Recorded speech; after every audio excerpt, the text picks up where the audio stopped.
Ready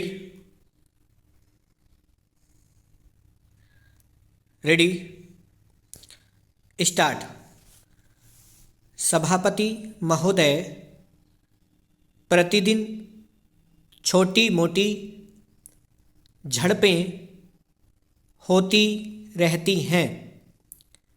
हमारी फौजें बड़े उत्साह से उनके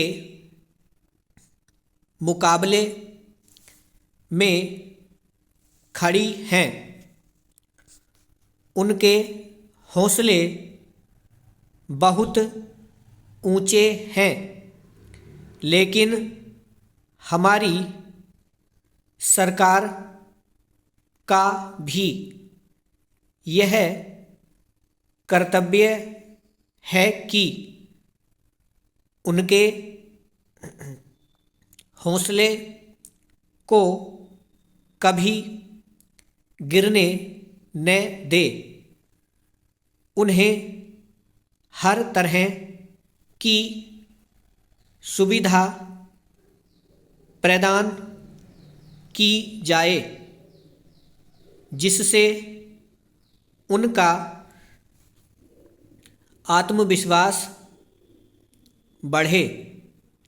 मैं मंत्री महोदय से अनुरोध करूंगा कि सरकार अपनी नीतियों के प्रचार का काम ठीक प्रकार से अपनी फौजों से करे। उनको अच्छे अच्छे हथियार दे। अनुसूचित जातियों और आदिवासी जातियों के आयुक्त ने जो अपना प्रतिवेदन प्रस्तुत किया है, उस प्रतिवेदन को देखने से यह प्रतीत होता है कि इसको तैयार करने में उन्होंने बहुत परिश्रम से कार्य किया है। इसके लिए मैं उनको और उनके सहयोगियों को धन्यवाद देता हूँ, परंतु साथ ही साथ इस प्रतिवेदन के संबंध में कुछ आवश्यक निवेदन भी करना चाहता हूँ।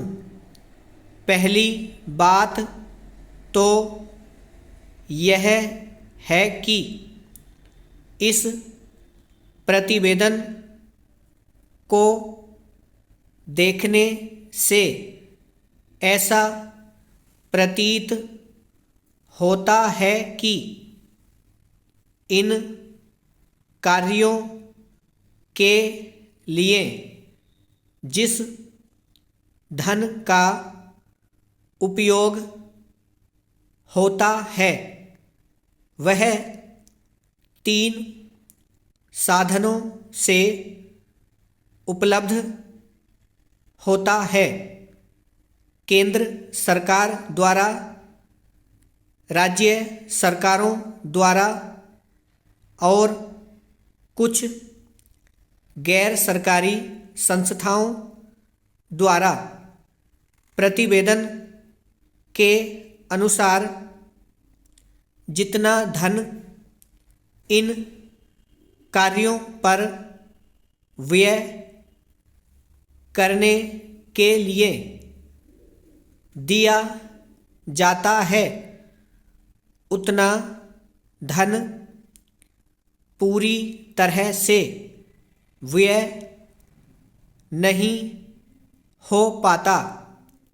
मैं यहाँ यह नहीं कह सकता कि आवश्यकता से अधिक धन दिया जाता है या कार्यकर्ताओं को वह धन प्राप्त ही नहीं होता जिसके कारण से वह बिना खर्च हुए बच जाता है। मैं तो यह चाहता हूँ कि जितना धन दिया जाता है उसका पूरा उपयोग हो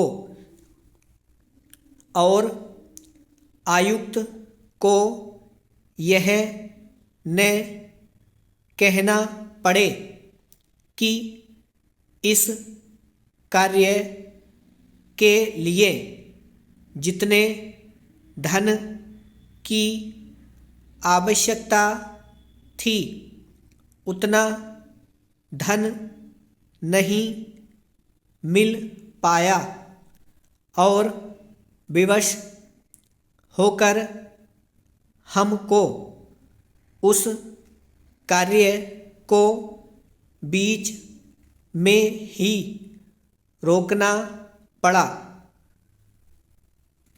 जहाँ तक राज्य सरकारों का संबंध है, बहुत सी राज्य सरकारें अभी तक इस कार्य में असावधानी से काम ले रही हैं और इस कार्य को उपेक्षा की दृष्टि से देखती हैं। आयुक्त ने इस बात की शिकायत की है कि बहुत सी राज्य सरकारों ने अनेक पत्र भेजने के बाद भी अभी तक अपनी रिपोर्ट नहीं भेजी है। मैं चाहता हूँ कि सरकार इस तरफ निष्ठापूर्वक ध्यान दे। राज्य सरकारों पर दबाव डाला जाए कि वे इस दायित्व के प्रति सचेत हों और आयुक्त को उनके कार्य में पूरा सहयोग प्रदान करें। ब्रह्म।